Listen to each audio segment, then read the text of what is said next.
Hi, I'm Diane Dayton. This is a part of the Squeaky Wheel Tour for Missing Persons. We're in Asbury Park, and that's in New Jersey, at McClune's Supper Club. We're here with Janelle Rapp, and you've started this Squeaky Wheel Tour. Thanks for being with us. Thanks for coming here and for being part of the tour. Let's explain exactly what the tour is and why you started this. The Squeaky Wheel Tour started actually in 2006, but the inspiration for it started in 2000. And that's when my sister Gina Boss was playing at an open mic night. She walked out with her guitar, and that's the last she was seen. Wow. And for 6 months, I knocked on every possible media door to get attention for her. I was able to get attention for her in the Midwest. I was able to get some regional attention for her, but when I went national, every door I knocked on, they said, "We feel sorry for you, but we can't help you because your sister's name is not a household name." And after I knocked on that last door, I literally got depressed, so depressed that I fell asleep in the middle of the afternoon. I fell asleep and I woke up at 2 a.m. in the morning. And I sat up in bed and thought, just do what you already do. And I'm a singer-songwriter. And so I thought, well, I know how to get media because I've been doing it as a solo artist for a long time. I can't find my sister, but maybe I can help the families of the missing get media for their loved ones. So I asked my friends from LA to New York City to profile a missing person, and they did. And I just thought we'd get media, and somebody in New York City was found, a boy who was missing from Indianapolis. Oh, great. And then I just went, I've got to do this thing. And so it became a nonprofit, Gina for Missing Persons. And we just called them Gina Concerts at the beginning. We did them every year throughout the year, but the bulk of them would happen in the fall, October 17th through November 4th, which was the date my sister disappeared until her birthday, which is November 4th. Now we do them mostly October and November, throughout those 2 months. And the Squeaky Wheel Tour then was, we decided we wanted to do something bigger, something bolder, and what could we do to gain more attention? And so in 2006, we reached out to artists all over the world. We were in 14 different countries. Now, we didn't physically go there, but we asked artists who already had a booked event to profile a missing person. And we had about 350 events in, about 20 days. Wow. From artists. And that's how the Squeaky Wheel started. We were just really trying to get attention. We were able to get national attention that year, too. That's excellent. You and I were talking earlier about some statistics. They just blow my mind. Reiterate some of that. Every year in the U.S., there are over 600,000 missing persons reports. Wow. Most of those people are found right away, fortunately. But at the end of that year, there's anywhere from 40 to 60, could be more, could be a little less, that are still not found. And those are the people that we're looking for. And by doing this, we're raising awareness and getting media attention to get the faces out there with the information, and then to contact the authorities? Yes. Contact your local authorities whenever you can. And just by what we're doing too with TV, getting the pictures and names, because people who may be in one state on one end of the country may be at the other end of the country. We don't know. So just because they went missing from one location doesn't mean they're still there. Exactly. People can be anywhere. I mean, we know it's such a mobile society. We can fly anywhere. Yeah. I mean, I was in LA yesterday, and today I'm here. That's right. That's exactly right. And things like that. You have made such a difference because of what happened in your life. And I can't even begin to understand the loss that you felt with your sister of 15 years and not knowing. But the difference that you are making in other lives now has got to be so rewarding to you. It is rewarding, and it's humbling, because the families out there are really who I ache for. They're the reason I'm doing it. Not that I don't care about their loved ones that are missing, but the families, so many of them, they don't have anyone else in their world that has a similar situation, so they don't have anybody to talk to. And so when an artist who doesn't know them takes their missing person and puts them as a spotlight at their event, that makes that family feel so good. It feels like, wow, somebody cares about me, and they don't even know me. They don't know my loved one, but they care.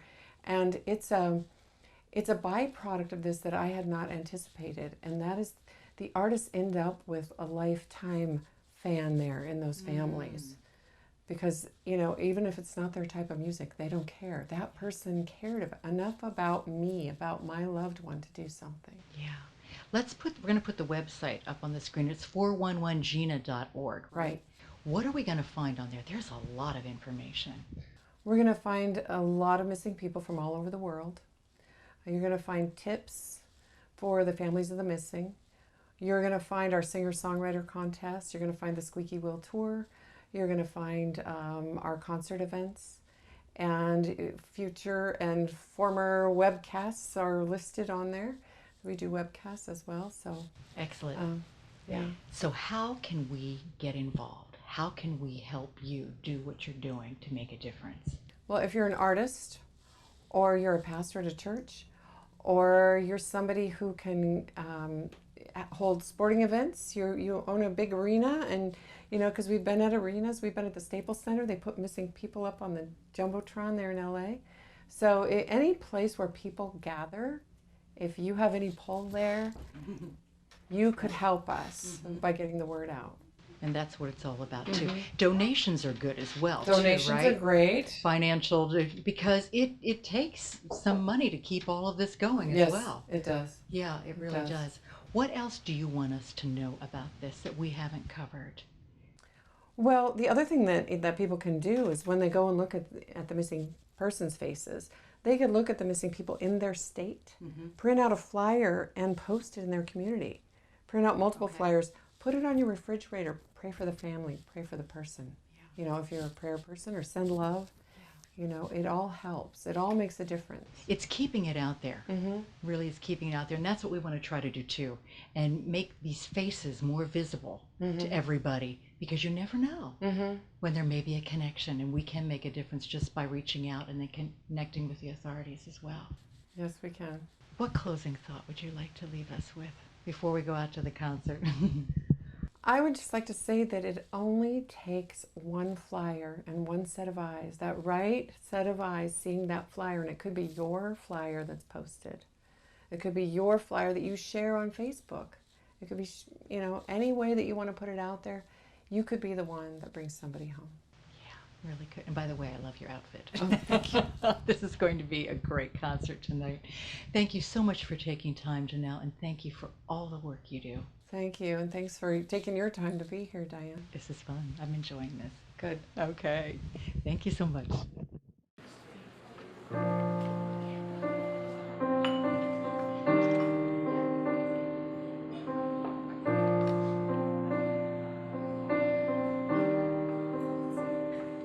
She said, aren't you glad the rain is finally gone? Then I heard the words of the song. She didn't understand what she was saying,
'cause it's been raining since October 17th.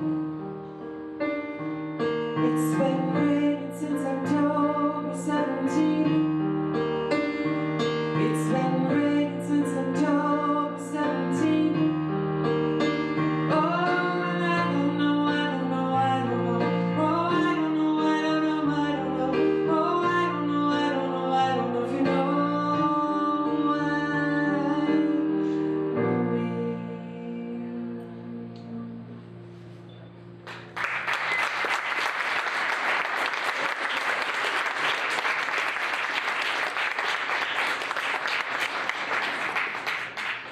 Thank you. I was going to do a different song, but when Mary was getting ready to call me up, I felt like I needed to do this one. This is a song that I kind of wrote with my sons when they were 13 months and 18 months old. Believe it or not, they started early as songwriters. So I went to Nebraska, where I'm from, and I had my 13-month-old, my oldest son with me, and he saw the moon, and he looked up at the moon, and he said, "Look, Mop, Mop," because he used to call me M.O.P., M.O.P. "Look, Mop, Mop, moon broken." And I thought, oh, how cute. And I told my in-laws, and that was the end of it. I forgot about it. So then I had another baby, and we were in California. We were stuck on the freeway in traffic. And he was 18 months old, and he looked up at the moon, and he said, "Look, Mom, the moon's broken." I went, wow, 2 kids in one family, there's something here. Well, I still didn't think that much about it. I didn't tell anyone. It was just, wow. And then 6 months later, my 18-month-old was a little bit older, and he saw the moon, and he said, "Look, Mom, the moon's not broken." And I instantly got this song in my head, and it was one of those times for you songwriters that are out here where you just have to write it right then. It's the baby's coming, and you gotta do it, and it's just happening right now. And my sons actually fell asleep on my lap while I was writing it, so I give them credit.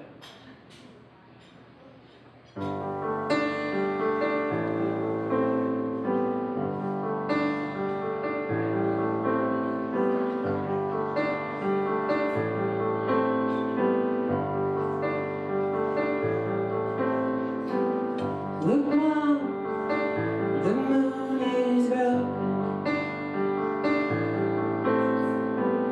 I heard you say one bit last night, where the sky's so blue and the world so open. You could reach out and touch the moon, so broken, so open.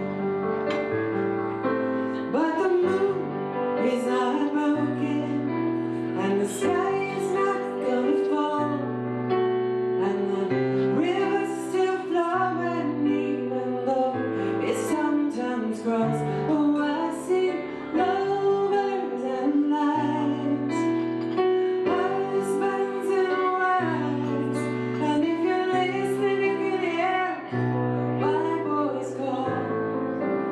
The moon is not broken.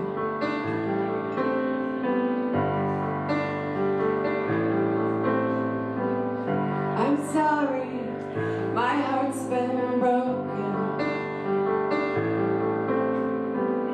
deeper than the darkest Midwest sky. Though it once was new and free and open, you could reach out and touch my heart. Now I'm broken, now I'm broken. But the moon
is not broken.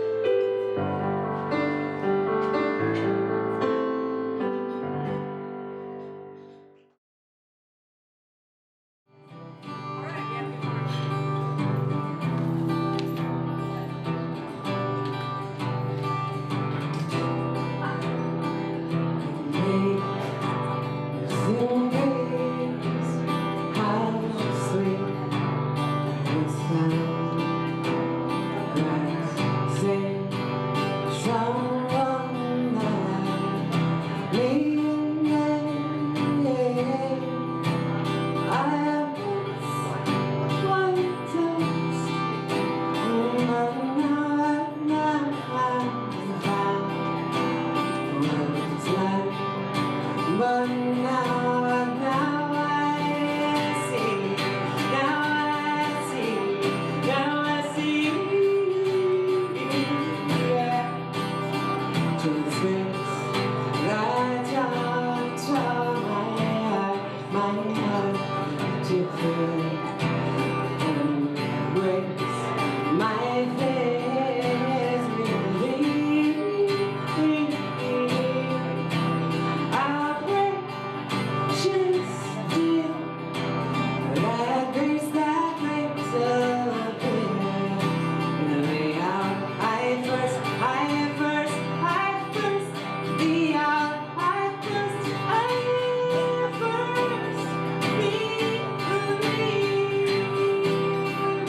first in me.